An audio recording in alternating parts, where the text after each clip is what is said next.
Right Pack Radio, a podcast produced by Winding Trails Media for writers, by writers. Writers, agents, and publishers, for the first time since the Gutenberg Press, find themselves lost in a maze of mystery as technology alters the shape of the publishing industry.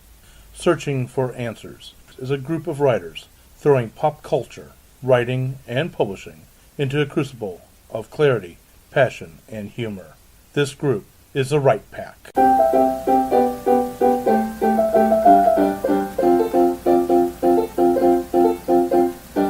Welcome back to Right Pack Radio. This is your host, David Allen Lucas, author of Crazy Things, now transforming into a radio play writer. I'm learning that biz. And with me today is Lee Savage, author of erotic romance and under the pen name Carrie Lee Williams, children's books. My name is Jennifer Stolzer. I'm a children's book author and illustrator. Brian R. Cook. I'm the author of several steampunk novels. Iron Horseman, Iron Zulu, and soon to be later this year, Iron Lotus. And soon to also be coming out, A Clockwork Heart, which is a wonderful short story. Check them all out at brianrcook.com. Vidor Amos. I write Victorian whodunits like Jack the Ripper in St. Louis, and mine currently out and brand new, Mayhem at Buffalo Bill's Wild West. I'm using your pen. See me, oh wonderful. Swag is always important. Indeed. See me on May 21st between 1 and 3 o'clock at Main Street Books in St. Charles. Excellent. And you're also going to be in D.C.? Yes, that is at the very beginning of the month of May. Well, this will be airing on May 1. Domestic. Well, I will be there. Yeah. And you will have already missed my presentation, which is on Mystery from the Past. And speaking of, since this is going to be airing on May 1, come to St. Louis Writers Guild on May 7th and hear me talk about why authors should podcast. And by the way, this will be a free event. So come, don't have to worry about paying anything. Bring your friends. Bring friends. Bring writing friends. And then afterwards they should go to the indie author convention thing. There you go. Where's that at? St. Louis Main Branch Library off of Olive from 10 to 5. And I'm Melanie Polanyi. Yes, before we get going, just, there's another member of the group. Yes, and no, I don't have anything currently out, although I did have another nonfiction article that's going to be published in a scientific magazine. That, congratulations. I think I'm the last author on it, but, 6 authors. For our audience who don't catch on, she has a lot out there. It's all scientific work. She doesn't have any fiction. That's the difference. Yeah, and I'm actually doing most of the actual, writing of it while other people are doing the, animal research. Right. Okay, impress us. What's the title of this one? Let me look it up. That's all right. On that, actually, though, let's go ahead and talk about something that is kind of sciencey, and that is steampunk. What is steampunk? That is our topic for today, and I know some of the listeners out there are going to go, I'm in steampunk. I know what steampunk is. But before we get started, let's talk about those poor people. Steampunk. Yes. Let's inform those who think steampunk is just running around in kind of goofy costumes from the Victorian age. That's What part is of steampunk. That's part of it. Yeah, we defer to our G.D. airship captain here. G.D. Faulkson, yeah. And I agree on one thing, and that is steampunk is Victorian sci-fi. Probably the easiest definition to put it out there. However, what steampunk really is, and this is my more in-depth description, is that steampunk is basically taking what they could have done back in the Victorian age and kind of messing with it a bit and then putting it back out there. Because basically most modern technology was created during the Victorian age. From the beginnings of batteries and the beginnings of the use of electricity, the kind of overtaking of the steam engine into what would then become the combustible engine. All of that is happening during the kind of middle to end of the Victorian age. It's a wonderful time. They had a ton of technology and a ton of wonderful, let's just say, ideas that were uninhibited by design or what might be, what could be, or anything like that. But they didn't utilize everything they had to the best of their abilities. So we now, 100 plus some odd years later, get to come through and take what they had at the time and throw in a little bit of fantasy and turn it into the wonderful world of steampunk, which basically involves steam technology, electric technology, ether technology, Aether. Aether, if you want to call it Aether. Aether. You say tomato, I say tomato. It's called the whole thing off. Go ahead. Yes, and kind of wrap that all up with airships and sky pirates, air cities, giant cannons, all kinds of fun stuff. And it gets called steampunk. Now, Jules Verne is basically called the grandfather of the father. He is the grandfather of steampunk. And I just want to point out... Or the godfather. There you go. I want to point out with one of his books, 20,000 Leagues Under the Sea, that during the steampunk era is the imaginations for the nuclear age. Yes. Which was, of course, the Nautilus. Go ahead. Well, I was going to say pretty much the same thing. It's like, what do people today have that Jules Verne, with his great imagination, couldn't manage when he took people under the crust of the earth into live volcanoes, which maybe needed more hot suits, that actually were available at the time. But he took them under the sea and up in the air and here, there, and yon. Even to the moon. Exactly. So what have you got that he didn't have, Brad? To be honest, we're flashier. We've got a more streamlined design. Steampunk's made of brass and kind of has a clunkiness to it, but I like that. I think it's pretty. But steampunk is an aesthetic that we modern people would then kind of cover up with flashy plastics and stuff like that. But steampunk's ripping all that away and leaving it bare, so you can see the gears turning, so to speak. But yeah, everything's there. That's the beauty part. I love the Victorian age for that, because anything you can think of that we have today, including computers, has a start in the Victorian age. It was a wonderful time. And all across the world, too. They Yes. were not anywhere near each other. No, we So call that it they the could come Victorian age together. really just because Queen Victoria, much like Queen Elizabeth today, was kind of this dominant force and was the most visible, person of the late 1800s, which is the time period we're talking about here. But Tesla is also a big guy here in the steampunks, and he was, by the time he started really inventing and getting crazy, he was here in the States.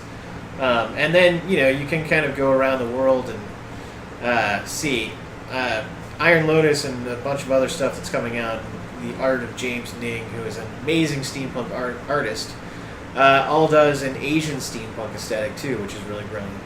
So it's around the world. I was going to say, going back in time, you just, and every pun actually intended in that, you did a presentation on steampunk and what actually was dreamt up back then and then brought forward in stories. Like, for example, there was a cop riding on, if I remember correctly, a balloon/bicycle. The saddle balloon. Thank you. Yeah, it was called a saddle balloon. It was a German invention. It wasn't really an invention. Let's say that during the Victorian age, they thought a lot and they wrote it down and brilliantly created it on paper and artistry and stuff like that.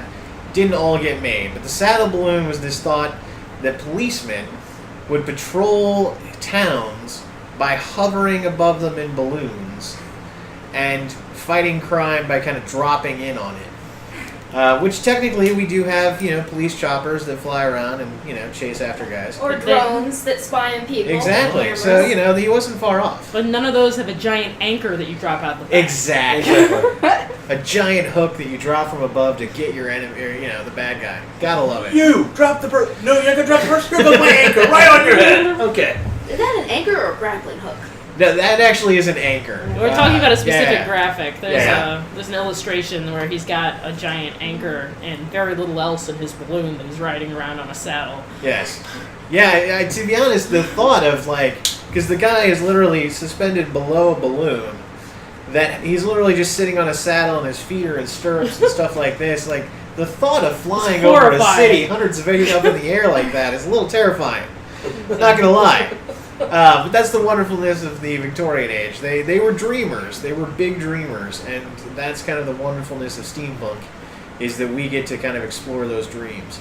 Something that just hit me. I'm not sure if this is me talking on the side of my mouth or if this is actual the case, but do you think part of the allure of steampunk comes from the fact that maybe we're not dreaming as big as we used to as a society? Probably. I definitely see it on some level. Well, the whole concept of like the Victorian era is that all these new technologies were appearing so quickly, and they weren't prompted so much. Like our cultural revolutions happen often with wars and things like that, but there was definitely a broadening of our horizon in the Victorian era with the introduction of factories and things getting built more quickly, and more common people could have more complex devices, and things felt unlimited. Whereas nowadays, we've got much more technology, but technology is far more common, and our worldview in general, as we discussed last season or the season before in the Grimdark episode, our worldview is generally one that tries to be realistic, that is afraid to dream too big for fear that we're going to be horribly disappointed by the reality of our situation. I want to come back to that statement in a bit on Brad and then Fedora. Well, you opened up something I want to really come back to. I would also throw out that we do still dream. We're just not dreaming in kind of the same way. So we have dreams of space flight. We want to go to Mars. We want to, mine the asteroids and, kind of send, little robots to kind of check out Mars and run around them like crazy and go beyond that. We're trying to find the ninth planet now. And go beyond the Kuiper Belt and see the greatness of the universe. And I think on that level, we're still dreaming crazily. I mean, Stephen Hawking wants to send tiny little robots to the next galaxies over. Mm-hmm. Kind of that level of dreaming, I think we're still there. But, in terms of, like, kind of common technology, we're about to get self-driving cars. Yeah, we've mastered air travel. Yeah. We've I don't think the airplane's going to change that. I mean, heck, they're even bringing airships back now, which is awesome. Well, all of this stuff is lovely. However, you're missing all of the unintended consequences. As in the Victorian era, there were lots and lots of terrible things going on. The air was terrible. Here in St. Louis at high noon, you had to have your lights on. You had to have your electric lights on if you had one, because you could not see the sun from the coal smoke from the coal-fired plants right down on the riverfront. We're not supposed to talk about that part. Everywhere. It was what created the famous pea soup fogs in London. Yes. Though those were some of the unintended consequences, but there were plenty others. Look at all of the metals that we got out and created various kinds of hazardous problems from them. Yeah, I think pollution was a huge problem. We polluted rivers and the skies. That's and why the we earth. were flying and all the child labor. We had kids as young as like 5 running through machinery. Yeah, every person literally had a job. Yeah, probably even younger than 5. Yes. That 3-year-old was crawling through the mechanics.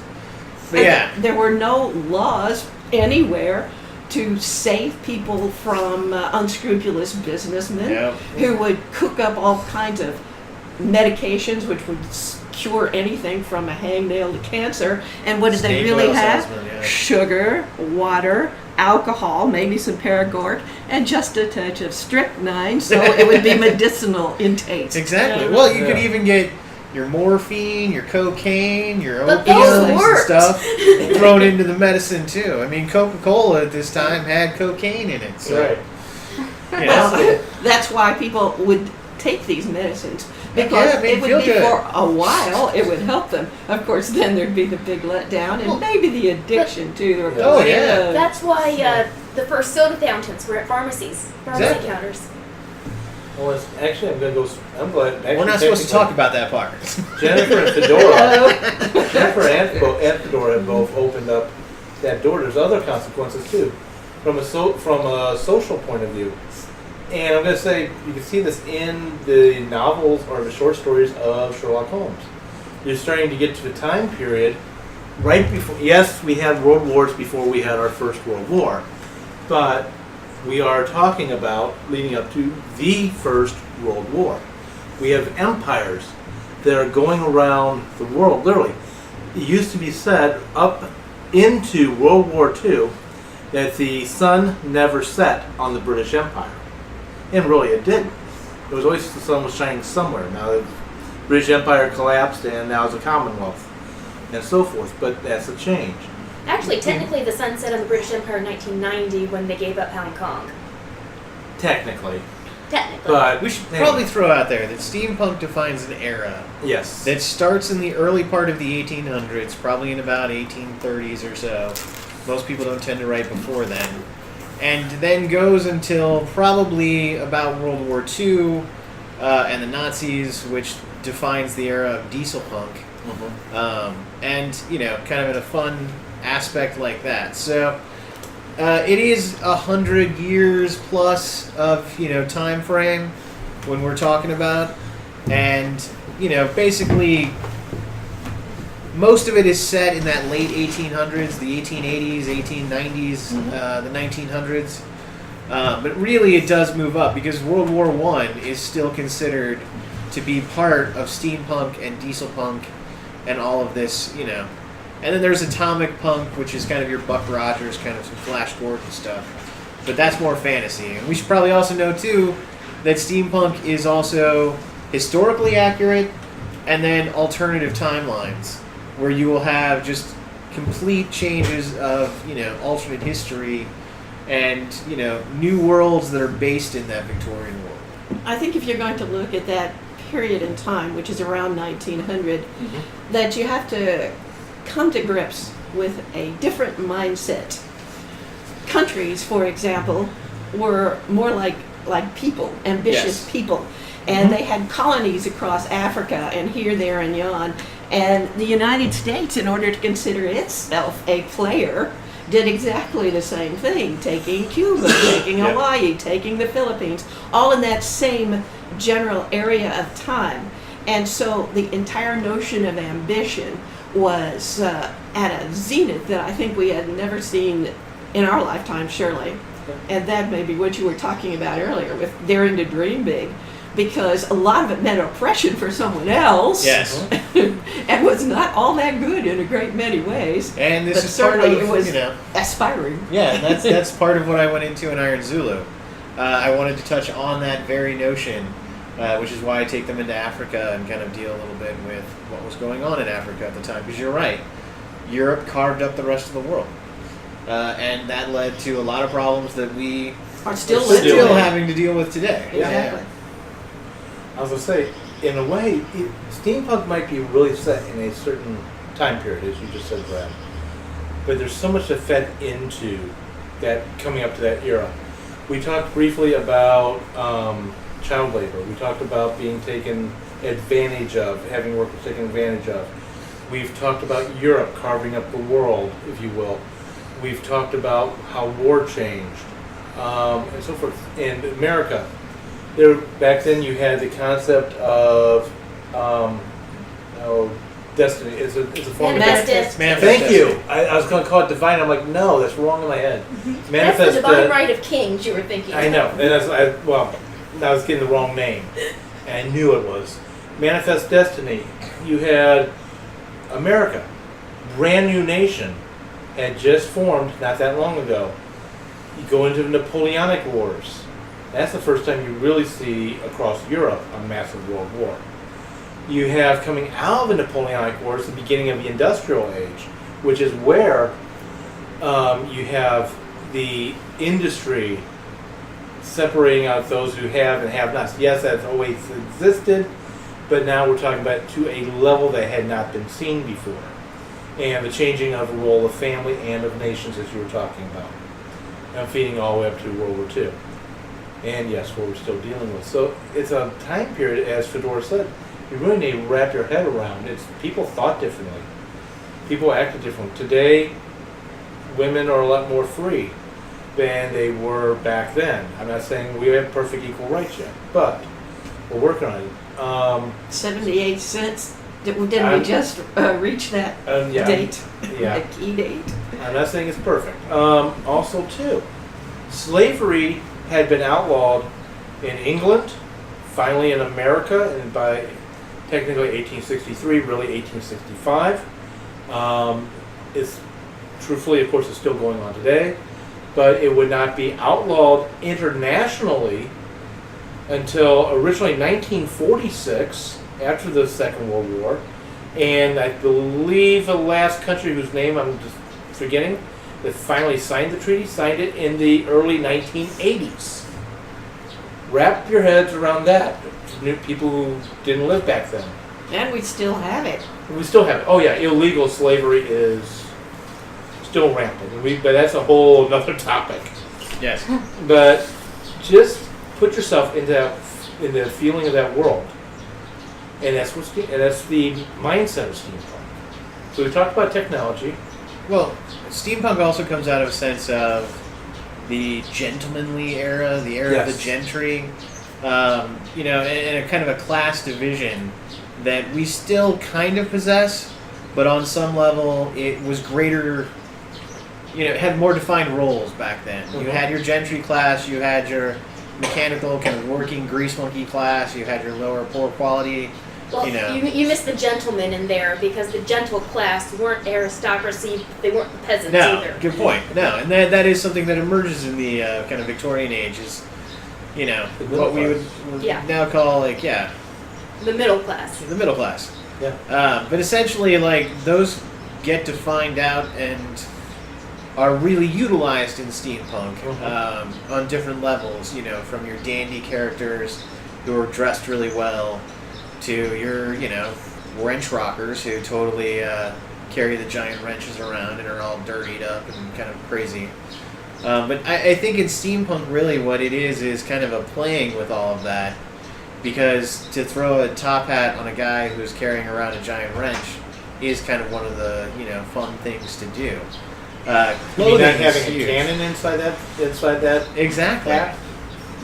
That makes it steampunk. And to be honest, there's a whole thing online that you'll often find in steampunk forums of this is or isn't steampunk, and it always amuses me to no end because so much is steampunk and so much can be steampunk.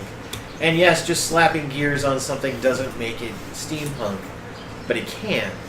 And to be honest, it's about taking what is there and kind of morphing it into something else that's very steampunk. Sorry, Fedora just got freaked out by Pumpkin the Plot Cat. If you follow me on Facebook, you've heard of Pumpkin. I have a friend of mine who gets very, very angry at people who are fake steampunks because I of see this often. the glue the gears on it and call it steampunk mentality.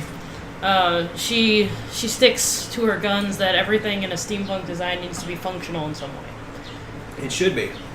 So if there's gears on it, those gears need to connect to each other and somehow intend to move a thing, even if it doesn't actually move in your costume. Yeah, it really is a mix of form and function. You want that. I have to ask, this is my, long time ago I used to do reenacting, especially French and Indian American Revolutionary War time. But in a part of reenacting in the Civil War, there's known as reenactor Nazis. And I don't mean people who do World War II. I'm talking about back to the Civil War. Yes. Reenactor Nazis, not Nazi reenactors. Right.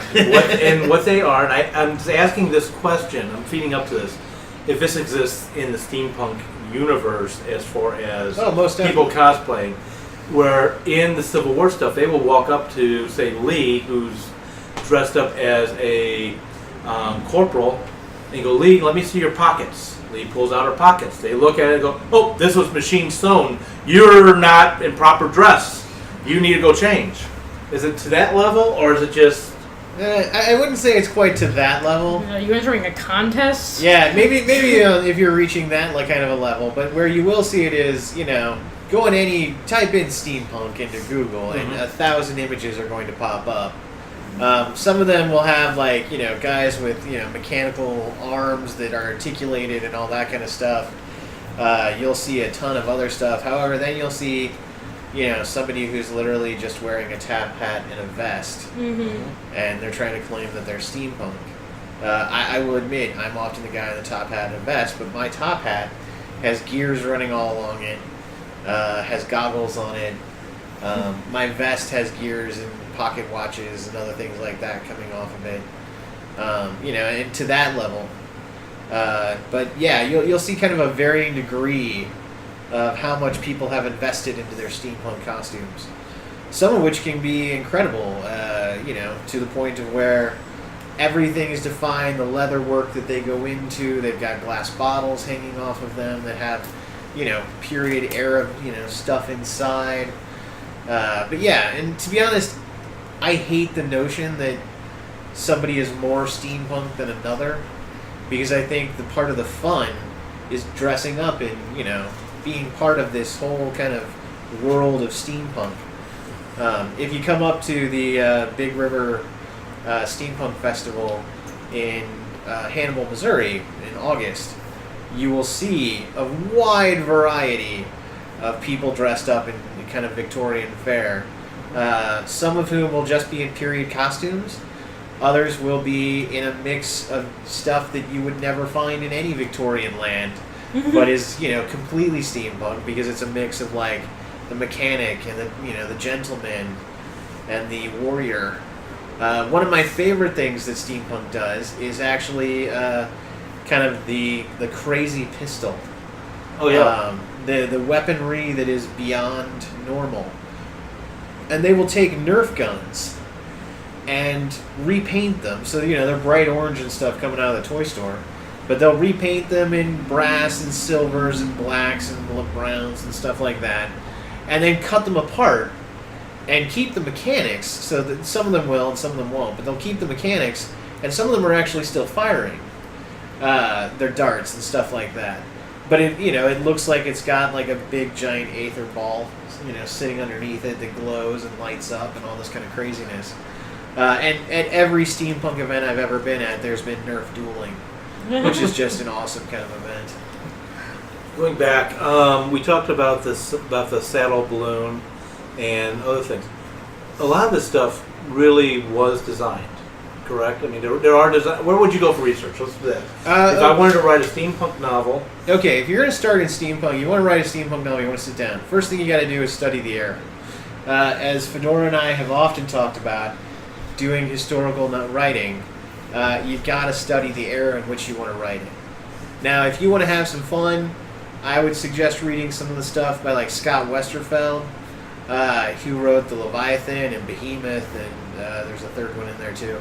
But basically, he takes kind of that right before World War I kind of world, and then brings in this biologic component that is just crazy. So you have flying whales that are battleships in the sky, and the tanks are half biological and half mechanical and crazy. So there's a level of steampunk that you can go to for that. However, my favorite place to start is the patent office, or wherever you want to look up the inventions, the crazy inventions of the Victorian era, where they were sticking cannons in hats and auto tipping hats, and they had weird little foot bicycles that are basically roller skates, and kind of a whole craziness of that is a great place to kind of get your mindset in, and then totally look at the steampunk art.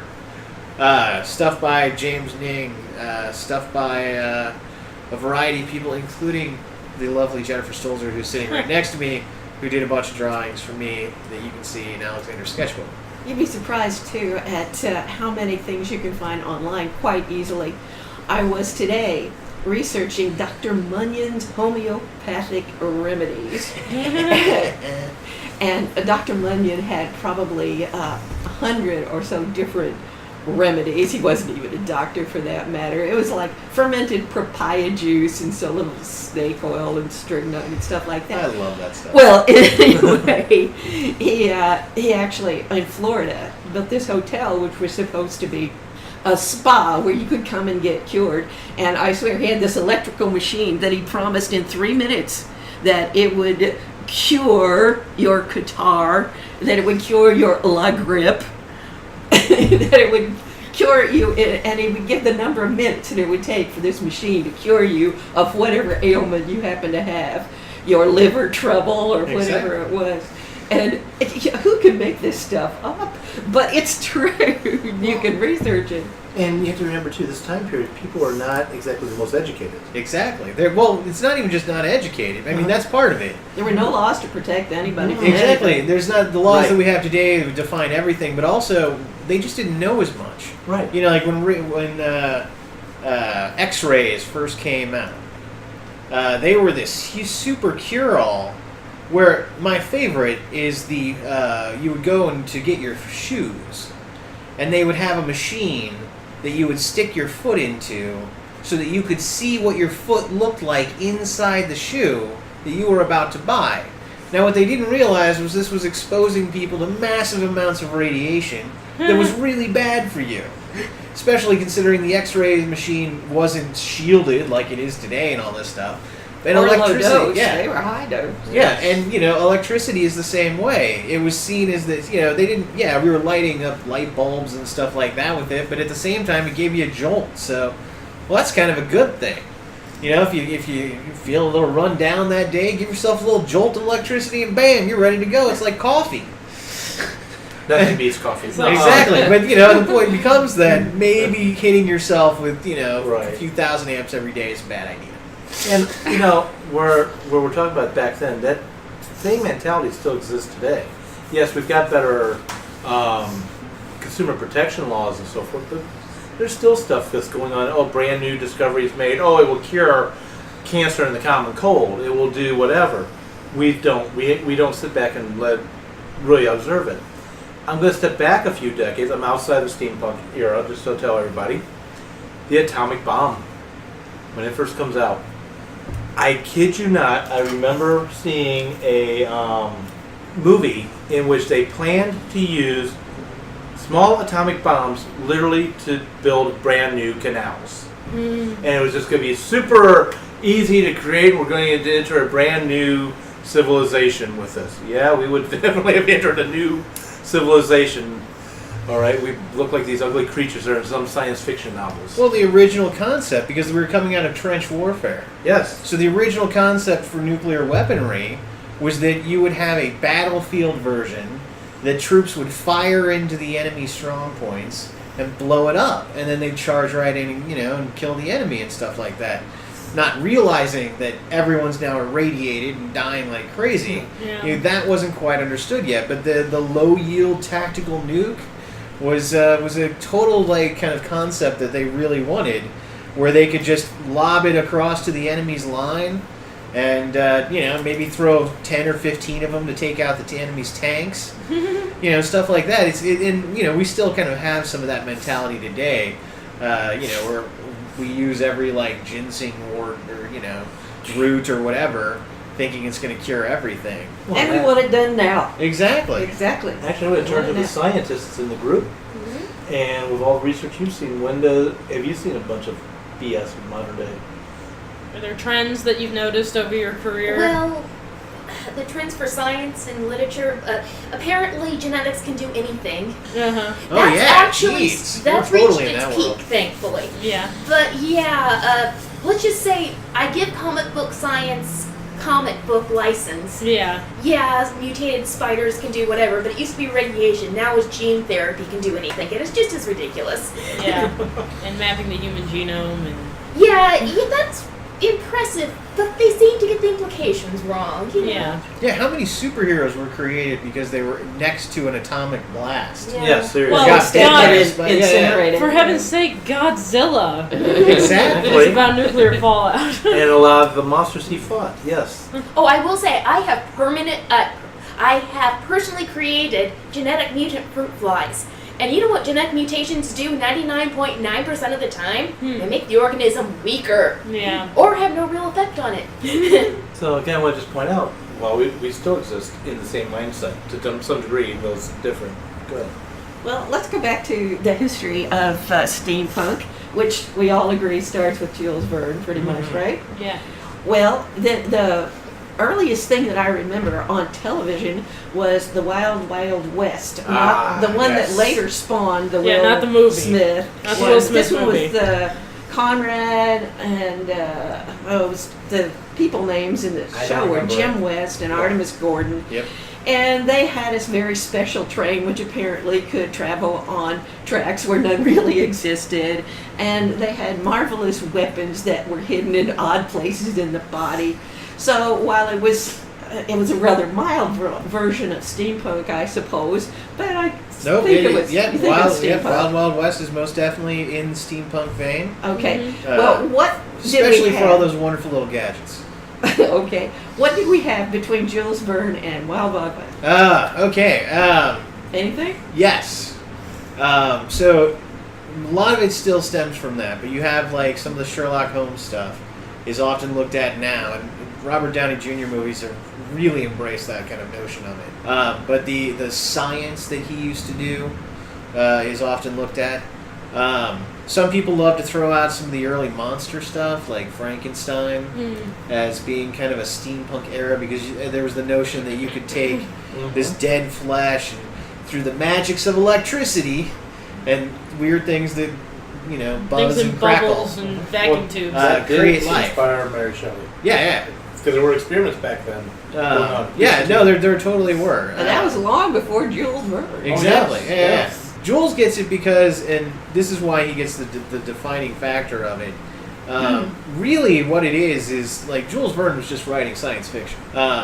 You know, at the time, we now look at it and it's kind of got this old nostalgia to it. But the reality is that it was really just science fiction for its day. You know, so that's why kind of the term comes around that steampunk is just Victorian science fiction. But then you get your loveliness of like kind of the 40s and the 30s stuff of like Flash Gordon and Buck Rogers and all of that. That gets You thrown think into that's steampunk? that gets called atomic punk. Well, right, that's not You know, steampunk. no, but It's it's punky. part of the Oh, it's punk. punky. Yeah, it's part of the whole punk genres kind of thing. We had But an episode about steampunk really that. doesn't get defined until the actual term steampunk isn't defined until like the 80s or something like that. That being 1980s. Yeah, the 1980s. Gotta be specific around here. Good point. We're talking about the 1880s earlier. But yeah, so like steampunk is a notion of it actually being steampunk is a more modern term.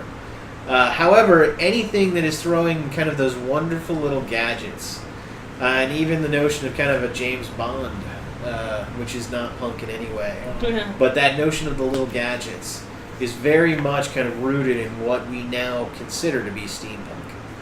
But So- yeah, it's not like you can point to every era and say, oh, this is it, a natural progression. What you really see is the Victorian era produces a lot that is just at the time science fiction, and then it gets extrapolated on, and then here in the 80s, 90s, and the 2000s, we look back and go, oh, yeah, that's steampunk. So, it is kind of a modern term. Who would you say, any of you, would be your favorite steampunk things or the top of the line steampunk? What have you got here? Yeah, I hate to say it, I'm not super into steampunk because I haven't read this much. So Oh, you've seen it, you just don't I know you've seen it. I know. I do love how the new Sherlock Holmes has been playing with that. I'm talking about the Robert Downey Jr.'s. I've been playing with steampunk. I do love it when I see stuff like that comes up. I'm still Jules Verne as far as that aspect. As far as The that 1990s spawned the League of Extraordinary Ordinary Gentlemen, Yes. which is a wonderful graphic novel series that got turned into a pretty damn good movie. A fair to middling good movie. Yeah, I enjoy it. Fun. Yeah. But that is very much that. I mean, that is incredibly steampunk. Yet at the time, it wasn't really looked at as a steampunk. It was looked at as kind of a Victorian fantasy, Right. science fiction. And a lot of it got classified that way, and then became steampunk as we kind of move forward. I mentioned Scott Westerfeld, an amazing author. Jim Butcher's now got a great steampunk book out. Wind Class, I think it is. There are a wonderful kind of series of animes Starting with like Steam Boy, which is the one everybody knows, which is about a kid that finds a steam engine that's like this little ball that's kind of super technology and everybody wants Flies it. around like a Rocketeer. Yeah, exactly. The Rocketeer, another example of great steampunk. Also a comic book. Yes, that is from an older era, and with the movie and everything, kind of that retro style is what really kind of defines steampunk. And that's set in World War II.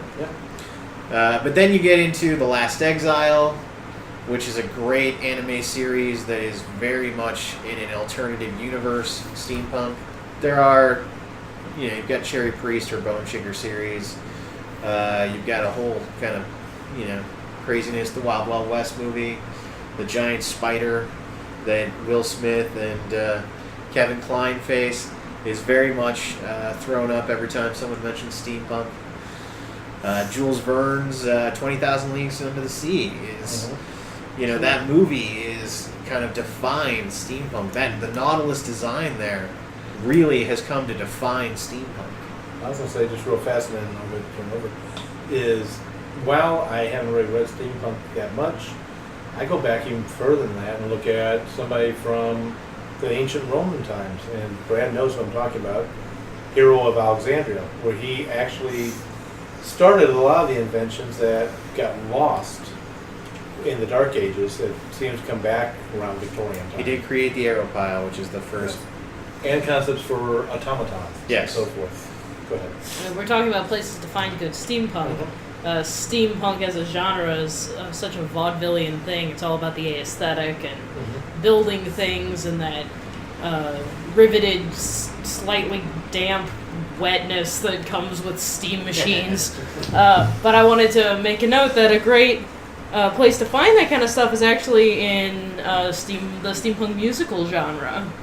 I'm a big fan of Steam Powered Giraffe. They're kind of steampunk. They'll be the first to tell you that they don't really fit into the steampunk mold, but they are robots. So they keep getting invited to steampunk conventions. But The Cog is Dead, and Professor Elemental, and there's all these great... Abbey Park. There's a local group that meets just outside St. Louis called... oh my gosh. I'm trying real hard to represent you guys. And Diluvian. Oh, yeah. Yeah, they're a collection of steampunk peoples, including a couple friends of mine. They get together, they make music, and they do conventions and stuff like that. So check out those guys. Check out their music, which is pretty good. All the people I mentioned. But also look at if you can find their concerts on YouTube. A lot of them are up on YouTube. I know that Steam Powered Giraffe just recently uploaded an entire concert in its entirety in one video. So you can watch an hour and a half long video that is their entire concert from 2014. I'm not sure. But you can kind of see it in action, just how people sort of try and assume characters and be steampunk while they're singing about steampunk. Well, I'm going to surprise everybody here and say that my favorite television program is Steampunk. Yeah. It is. Okay. You are surprised, I know, because what I write, I very definitely find details of the Victorian era and I make sure that they are precise. Uh-huh. And the history for this particular program is utter crap. In the spirit of steampunk. It is. They have night binoculars like modern soldiers do, and a big machine that tunnels through the earth, and those it's like retrofitting things because we can do those things now. Yes. Certainly they could not do them then. At any rate, my favorite program, well, I guess they did. I mean, they didn't have the kind of machines that this one was, which would like bore straight through solid rock into the middle of the earth. But they did have tunnel digging machines, yes. But anyway, this program is called The Artful Detective, and it's set in the Edwardian era in Toronto. And that's pretty steampunky in itself because it never even gets cold there. Wow. Okay. I've been wanting a reason to check this out. Now I do have a reason. Yeah. That sounds great. Okay, I'm going to ask, unless Lee, yeah, okay. No? I'd throw out Howl's Moving Castle as another really good steampunk anime. It's steampunk aesthetic, Yep. but it's far more fantasy. Oh, yeah. They don't rely as heavily on technology as what one would call a true steampunk. No, would. this is true. Well, the Sherlock Holmes movie is Yeah. the one probably would have come up if I had mentioned it. Yeah. Oh, there's young Sherlock Holmes, Yes. which was very steampunky too, and it was cute. Oh, yes, Young. I love your Sherlock Holmes. Great movie. There may be a scene in Iron Zulu that is an homage to that movie. Brad, this is not just aimed at you, but since you are an author in the period, looking at steampunk as it exists today, be it in novel form, comic book form, movie form, which includes television, or just cosplay and so forth, where do you think steampunk should go next, or what do you think might be missing from steampunk? So this is a huge argument in steampunk.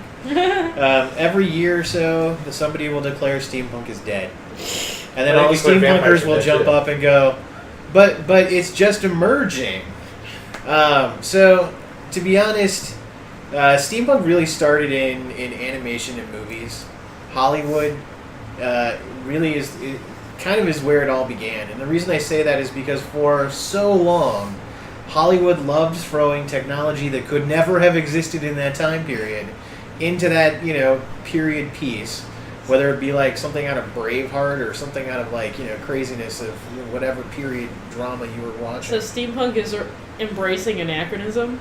A little bit.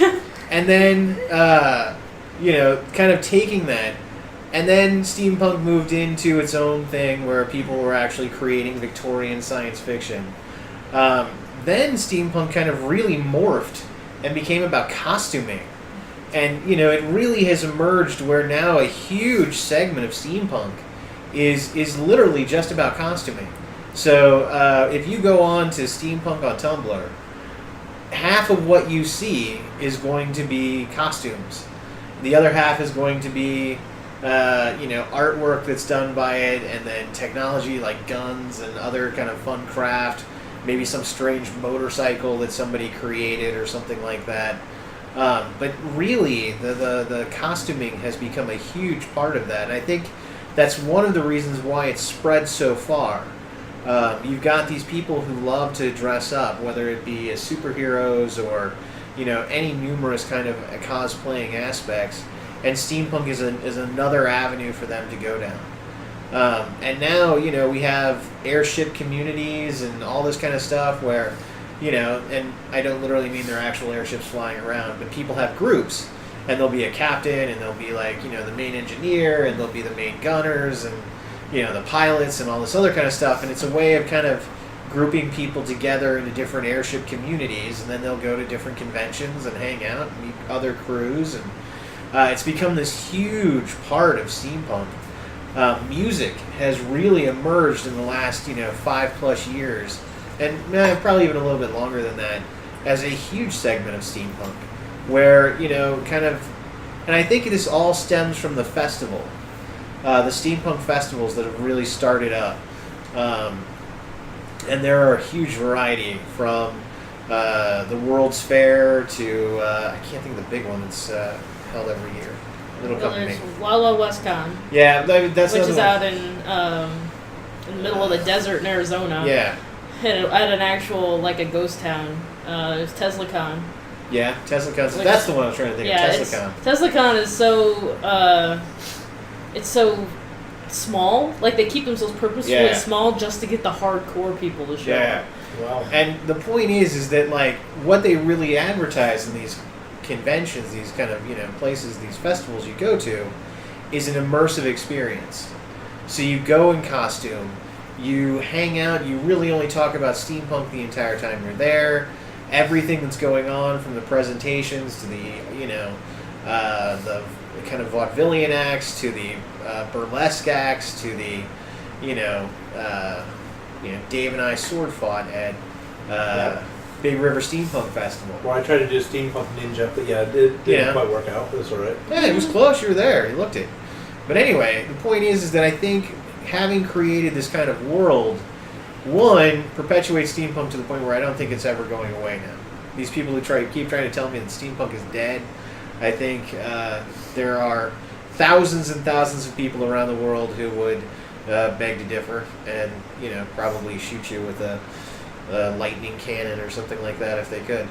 But then it's kind of created the self-perpetuating world where the technology, like you can get steampunk computers, which are typewriters that have been broken down to create laptops and desktops.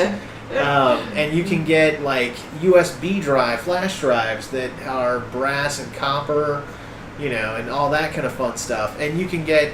Did we stop? So going back to the crazy modern technology of steampunk, like I said, so there are computers, there are USB flash drives. The goggle industry alone is a huge market where you can find everything from cheap plastic stuff on Amazon Party to City. actual brass worked, machined on a by some industrial giant thing probably. And all kinds of craziness like that. So it really has become an industry onto its own. And I just wanted to mention, on that, there are people that are actually buying old furniture and redoing it up with gears and everything too. So you can buy steampunk furniture for your home. The full steampunk aesthetic. What I love is, the other one I love is they will take old Victorian furniture that is gorgeous but a little run down and maybe not in the best of shape anymore, and mod it so that you get a little bit more gears, maybe it transforms a bit more. Your secretary desk or something like that maybe has a few more slidey out parts, maybe a hidden drawer that can pop out at you or something like that, and then totally sell it as something steampunk. And I think it's great. I love it. It's kind of, and that's why I say like steampunk really has become much like I think sci-fi is, where the sci-fi community is what fosters and makes the sci-fi grow. And the reason why we have, massive budgeted superhero movies right now is because it is such a big thing.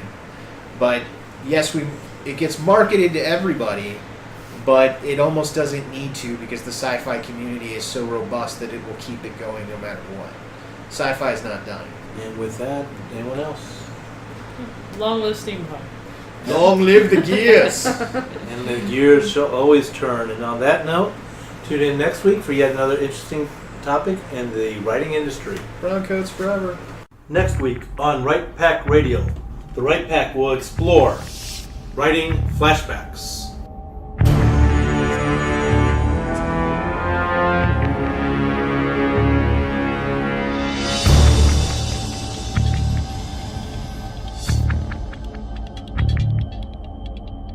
The music for this segment was brought to you by Purple Planet, which can be found at www.purple-planet.com.